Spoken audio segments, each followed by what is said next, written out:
So we have recently published the latest update on the BSH, the guidelines on the diagnosis and management of WM, and they're really in three sections. There's firstly the diagnosis and investigations of patients with WM, the management, and then talking about some of the complications that occur with WM.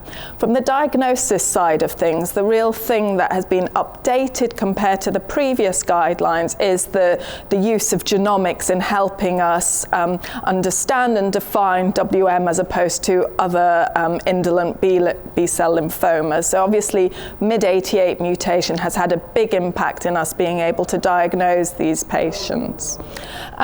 Also from the diagnosis and investigation side, we've tried to make these guidelines quite practical for clinicians, so to think about the different mechanisms with which people can get some of the complications. So for example, if a patient of yours with newly diagnosed WM has a bleeding tendency, then not just to think about checking a clotting screen, but also to think about acquired von Willebrand's. Could this patient have amyloid? And to think about some of the complications that could all lead to the same symptomatology. From the treatment side of things, we've gone through in detail the trial data showing the evidence for the different treatment options that are available. And as with all BSH guidelines, we haven't limited the treatment analysis and our recommendations to what is currently available and funded in the UK, but based it on published evidence.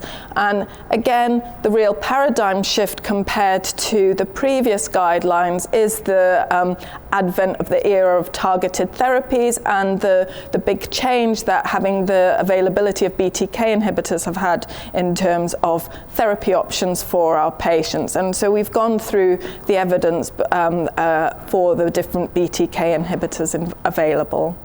And then the last section is about the complications and managing the holistic care of the patient with WM.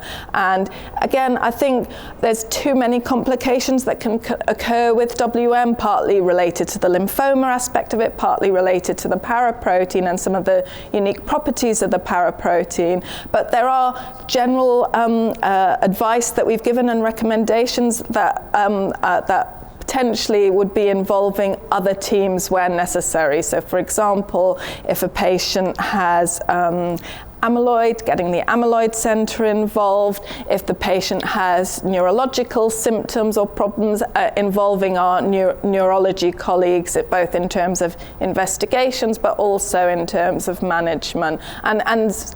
We couldn't talk about all the complications in detail in the guidelines, so it's signposting to some of the other guidelines that could be relevant in this scenario.